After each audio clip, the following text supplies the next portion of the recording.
Hi dears, എല്ലാവർക്കും പുതിയൊരു വീഡിയോയിലേക്ക് സ്വാഗതം. ഇന്നത്തെ വീഡിയോ തെച്ചിച്ചെടിയിൽ നിറയെ പൂക്കൾ ഉണ്ടാകുന്നതിന് വേണ്ടിയിട്ടുള്ള ഒരു 4 ടിപ്സാണ്.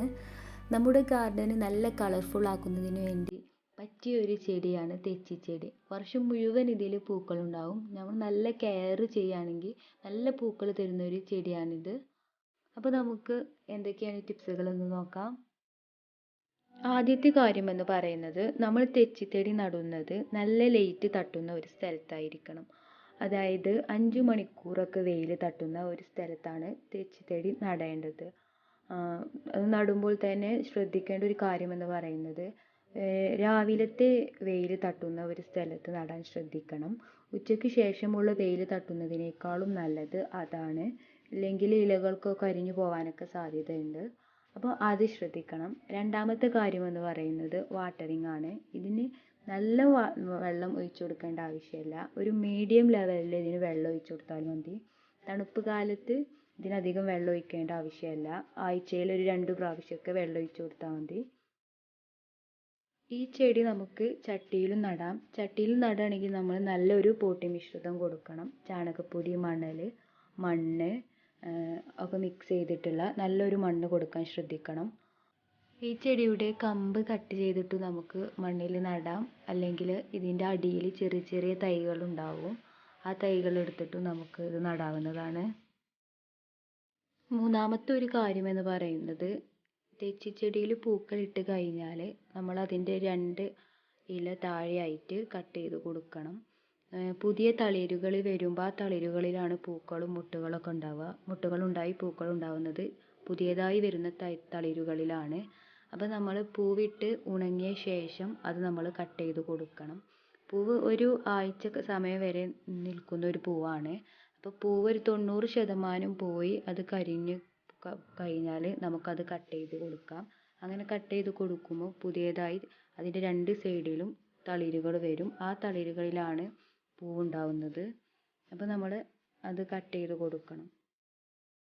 നല്ലോണം നീണ്ടു വളർന്നു പോകുന്ന കൊമ്പുകളൊക്കെ കുറച്ച് താഴേന്ന് കട്ട് ചെയ്ത് കൊടുക്കുക. പൂക്കൾ ഇട്ട് കഴിഞ്ഞാൽ അധികം താഴ്ത്തി കട്ട് ചെയ്യേണ്ട ആവശ്യമില്ല.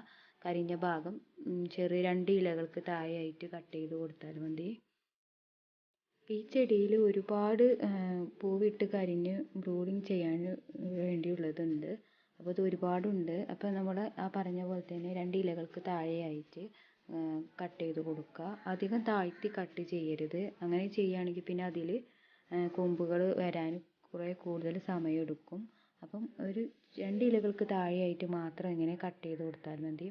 പിന്നെ നമ്മളൊരു ഷേപ്പിലൊക്കെ ചെടി നിർത്തുകയാണെങ്കിൽ നല്ലോണം നീണ്ടു പോയ കൊമ്പുകളൊക്കെ ഉണ്ടെങ്കിൽ അത് നമുക്ക് കട്ട് ചെയ്ത് മാറ്റാം.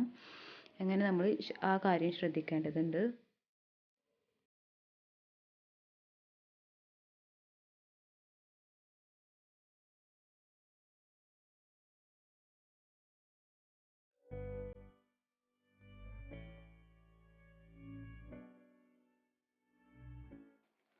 അതുപോലെ തന്നെ ശ്രദ്ധിക്കേണ്ട മറ്റൊരു കാര്യമാണ്, നമ്മുടെ തെച്ചിച്ചെടിയിൽ ഡ്രൈ ആയിട്ടുള്ള കൊമ്പുകളുണ്ടെങ്കിൽ അതൊക്കെ കട്ട് ചെയ്ത് മാറ്റണം. ഇല്ലെങ്കിൽ മറ്റ് കൊമ്പുകളും ഡ്രൈ ആയി പോവാൻ സാധ്യതയുണ്ട്.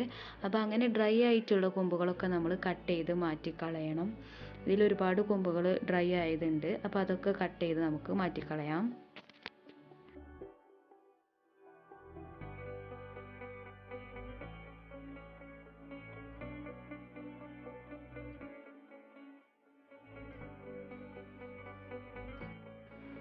അതുപോലെ തന്നെ തെച്ചിച്ചെടികൾ നമുക്ക് ചട്ടിയിൽ വളർത്താവുന്നതാണ്.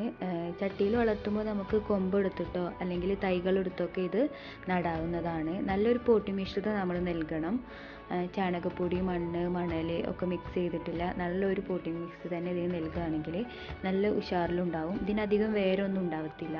അപ്പോൾ നല്ല ഉഷാറിലുണ്ടാവുന്ന ഒരു പ്ലാന്റ് തന്നെയാണിത്. പിന്നെ നമ്മൾ റെഗുലറായിട്ട് ബ്രൂൺ ചെയ്ത് കൊടുക്കണം. പൂക്കളിട്ടതിന് ശേഷം ഇതിന് ബ്രൂണിങ് ചെയ്യണം.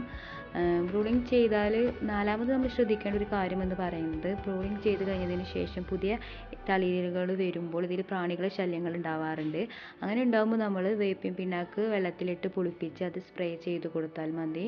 ഇനി അങ്ങനെ ഇല്ലാന്നുണ്ടെങ്കിൽ നമ്മുടെ വീട്ടിലുള്ള സാധാരണ കഞ്ഞിവെള്ളം പുളിപ്പിച്ച് അത് സ്പ്രേ ചെയ്ത് കൊടുക്കുന്നത് നല്ലതാണ്. നല്ല ഹെൽത്തിയിൽ വളരാനത് സഹായിക്കും. പ്രാണികളുടെ ശല്യം ഉണ്ടെങ്കിൽ അങ്ങനെ ചെയ്യാനും ശ്രദ്ധിക്കുക. അപ്പോൾ നിങ്ങൾക്ക് എൻ്റെ വീഡിയോ ഇഷ്ടമാണെങ്കിൽ നിങ്ങളത് സബ്സ്ക്രൈബ് ചെയ്യുക, ലൈക്ക് ചെയ്യുക. അതുപോലെ തന്നെ നിങ്ങളുടെ അഭിപ്രായങ്ങൾ എന്നെ കമൻ്റായിട്ട് അറിയിക്കുക. മറ്റൊരു വീഡിയോയുമായിട്ട് വീണ്ടും കാണാം.